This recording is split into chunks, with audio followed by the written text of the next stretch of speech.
네, 오늘 발표된 코로나19 신규 확진자는 40만 741명입니다.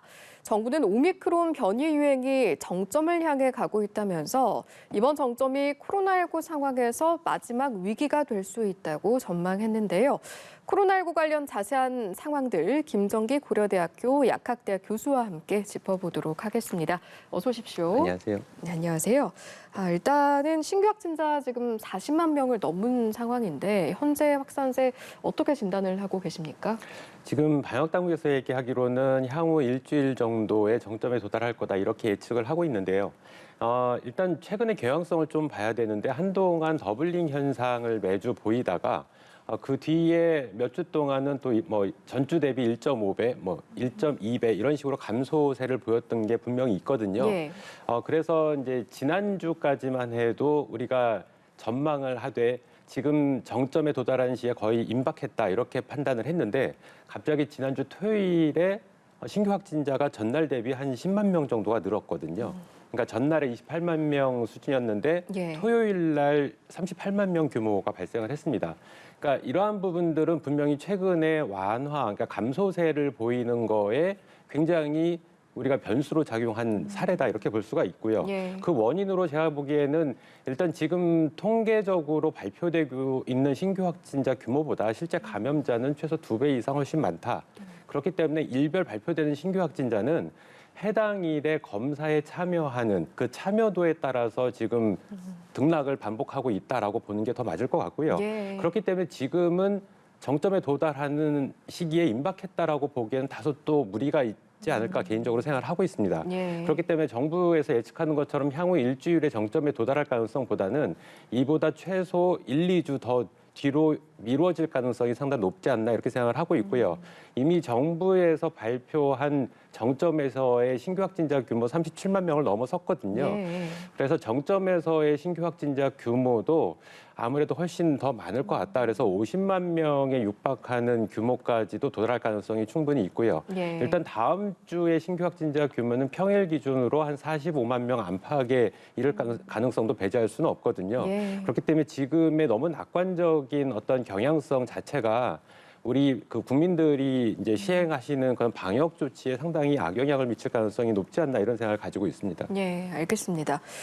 확진자 수가 일단 수치 자체가 늘다 보니까 위중증 환자 수라던가 사망자 수도 증가를 하고 있는데 어제 발표된 사망자를 보니까 0세에서 9세 사망자도 2명이나 포함이 됐더라고요.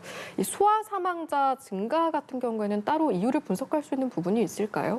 지금 오미크론이 대유행을 하게 되면서 이제 누적으로 봤을 때 코로나19에 감염된 특히 우리가 5세에서 11세 기준으로 보면 예. 약 한 70만 명 정도가 감염이 된 걸로 이렇게 분석이 되고 있거든요. 물론 그중에 뭐 위중증 환자는 한 20명 그리고 사망자는 4명이었는데 그 뒤에 어제 발표된 거에서 2명이 추가되면서 6명 이렇게 보고가 되고 있는데 일단 기본적으로 오미크론 상황에서 여러 가지 위험 요소가 많다 보니까 말씀하신 것처럼 0세에서 9세 같은 경우에는 백신 접종이 이루어지지 않았습니다. 그러다 보니까 감염 사례들도 월등히 높고요. 그러니까 최근에는 그 성인들의 그 연령대별 확진자 비율보다 0세에서 9세가 더 높았습니다. 예. 그러니까 기본적으로 감염자가 많다 보니까 아무래도 성인 대비 병원성이 다소 낮은 경향성이 있더라도 이 중에서 위중증 환자가 발생을 하게 되는 거고 거기에 사망자도 발생을 한다. 특히 기저질환을 갖고 있는 아이들 같은 경우에는 실제로 그러니까 70% 정도가 위중증으로 가고 사망 사례도 한 50% 이렇게 발표가 되고 있거든요. 예. 그렇기 때문에 이러한 부분들이 반영이 되면서 최근에 그 소아청소년에 있어서의 감염자도 늘어나고 그리고 위중증 환자 사망자도 늘어나는 추세를 보이고 있다 이렇게 보고 있습니다. 예, 알겠습니다. 이번 주 월요일부터 이제 신속항원 검사에서 양성을 받아도 확진으로 인정을 하게 됐는데 정확도가 94.7%라고 합니다. 근데 이걸 반대로 말하면 5% 정도는 위양성이 있을 수 있다. 이렇게 받아들이면 되는 겁니까? 그럴 수 있습니다. 그러니까 산술적으로는 5% 정도의 위양성이 발생을 한다. 그러니까 코로나19에 감염되지 않아도 감염된 확진자로 분류가 될 수 있다라고 볼 수 있는데 예. 지금 전적으로 병원에서 시행하는 그 전문가용 신속항원 검사가 확진 판정을 위한 유일한 방법은 아니거든요. 그러니까 기존에 우리가 선별진료소에 방문을 해서 그 자가 검사를 진행을 합니다. 그러니까 거기서 신속항원 검사라고 하지만 스스로 검체 채취를 하기 때문에 네. 자가 검사고요. 그 중에서 양성자인 경우에 PCR 검사를 그러니까 기존처럼 현행도 유지가 되고 있는 부분이 있거든요. 예. 그리고 일부분이 이제 병원에서 전문가용 신속항원 검사를 진행을 하게 되는데, 그러니까 말씀하신 것처럼 신규 확진자 규모의 5% 정도가 다 위양성이다라고 보기는 좀 무리가 있습니다.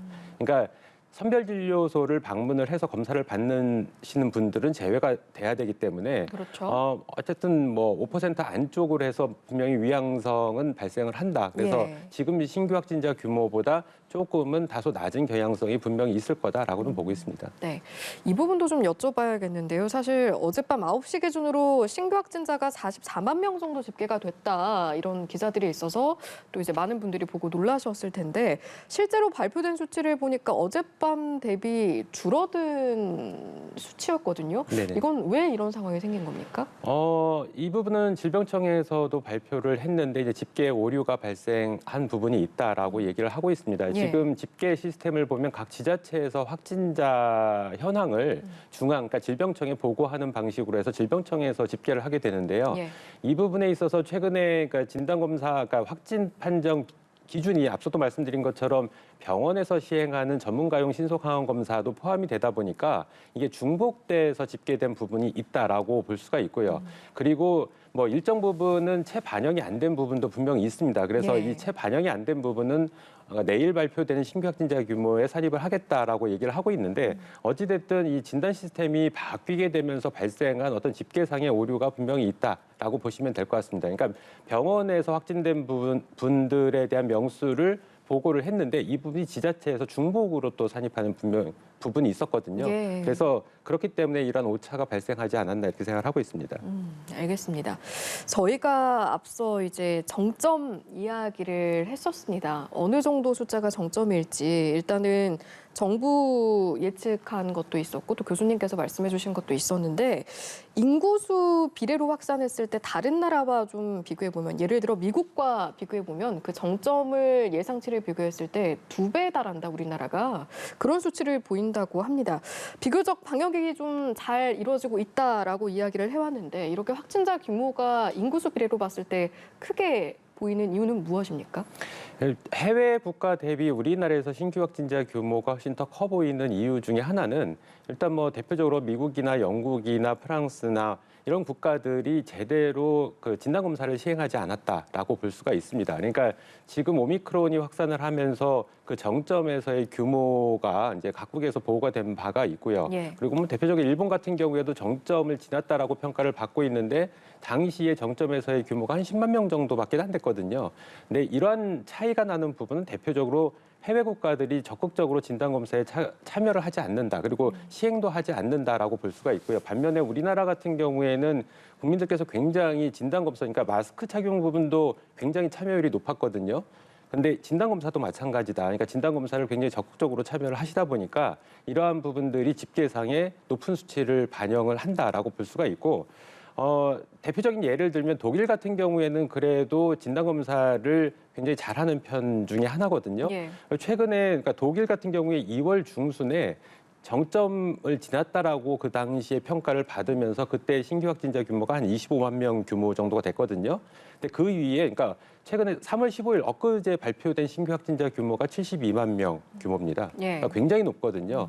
그렇기 때문에 이러한 부분들, 해외 국가에서 발표된 확진자 수는 사실상 허수일 가능성이 많고, 우리가 비교적 참고할 만한 대표적인 국가는 독일이라고 저는 개인적으로 보는데, 앞서 말씀드린 것처럼 지금 현재도 70만 명이 넘는 일일 신규 확진자가 발생을 하고 있습니다. 인구가 한 8천만 명 정도 되는데, 우리나라랑 인구 대비로 비교를 했을 때 우리나라에서의, 물론 독일도 지금 정점에 지났다라고 단원에서 판단하기는 좀 어렵습니다만, 우리나라도 적어도 45만 명 이상 이렇게 신규 확진자가 더 늘어날 가능성이 충분히 있다라고 볼 수가 있습니다. 예. 정부의 일상회복위원회 자문위원직을 했다가 사퇴한 감염병 전문가 이재갑 한림대 교수가 이런 말을 했더라고요. 의료체계 여력에 한계가 왔음을 인정을 해야 한다, 이런 지적이었습니다. 혹시 보셨는지 모르겠는데, 지금 의료체계 여력 어떻게 좀 평가하시는지요? 저도 물론 이재학 교수님 같은 경우에는 일선 병원에서 진료를 보는 의사 선생님이기 때문에 보다 더 현장에 대한 판단이 더 맞을 거라고 보고 있는데 여러 가지 그 의료 현장에 계신 전문가들의 견해를 봤을 때에는 일단 제 견해도 그렇고요. 예. 지금 의료 시스템은 거의 한계 상황에 도달했다라고 보는 게 맞을 것 같습니다. 그러니까 방역 당국에서는 지금 중환자 병상 가동률이 한 60%대 그리고 준중환자 병상 가동률이 70%를 넘어섰거든요. 근데 이보다는 일선 병원에서 느끼는 체감하는 그 한계치는 훨씬 더 높다라고 볼 수가 있고요. 예. 이미 상당 부분 포화 상태에 이르렀다라고 보는 게 더 맞을 것 같습니다. 그렇기 때문에 지금 현재도 정점에 도달하지 않은 상황 그리고 보통 위중증 환자와 사망자가 신규 확진자 발생한 이후에 2, 3주 정도 시차를 두는 거를 감안했을 때에는 향후에 한 달 이내에 굉장히 많은 위중증 환자, 사망자가 발생할 가능성이 높고요. 예. 이렇게 의료 시스템이 그 한계치에 도달하게 되면 적절한 시기에 치료를 못 받는 분들이 더 많이 생길 수밖에 없고 그렇게 됐을 때에는 사망자가 더 늘어날 수밖에 없는 구조다 이렇게 보시면 될 것 같습니다. 뭐 대안책으로는 병상을 더 확보하는 방안도 있을 수도 있는데 실제로 지금 코로나19 병상, 그러니까 지난 12월에 델타 당시에 병상 부족 문제가 있었거든요. 그 뒤에 병상을 추가로 확보를 했는데 예. 이 부분은 기존 병상을 코로나19 환자를 위한 병상으로 대체를 했을 뿐이거든요. 그렇기 때문에 추가적으로 병상을 코로나19 환자를 위해서 확보를 한다라고 하면 코로나19가 아닌 다른 질병 내지는 질환에 감염되신 이런 아니면 증상을 보이시는 분들이 적절한 의료 서비스를 받을 수 없게 돼서 더불어서 이런 부분들이 의료 서비스에 있어서 어떤 그 마비 상황을 보일 수가 있다 이렇게 볼 수가 있거든요. 네. 그래서 지금 단계에서는 뭐 추가적인 방역 조치 완화 얘기도 계속 나오고 있는데 지금은 그럴 상황이 아니다라고 판단을 하고 있습니다. 알겠습니다. 마지막으로 이 부분도 좀 여쭤보겠습니다. 사실은 코로나19 대응에 좀 전환점이 될 것으로 기대했던 게 먹는 치료제고 그중에서도 팍스로비드가 우리나라에 들어온 지 이제 2달이 넘었는데 막상 이제 활용이 많이 안 된다. 들어온 양의 3분의 1도 처방이 되지 않는다고 하는데 이 부분은 어떻게 봐야 되는 겁니까? 팍스로비드 같은 경우에 지금 허가될 당시의 제한 조건은 연령으로는 만 12세 이상 그리고 체중이 40kg이 넘게 되면 처방을 받을 수 있는 요건에 들어오게 되거든요. 근데 지금 우리 정부에서 계약한 물량이 76만 명분 정도가 됩니다. 근데 지금 도입 물량은 이보다 훨씬 적어서 지금 현재까지 한 16만 명 정도의 분이 도입이 됐거든요. 예. 그러다 보니까 그리고 더군다나 지금 처방권은 한 4만 명 정도가 되는데 일단 도입 물량 자체가 계약 물량 자체도 상당히 적다. 그리고 도입 물량도 그로부터 적게 지금 도입이 된 상태고요.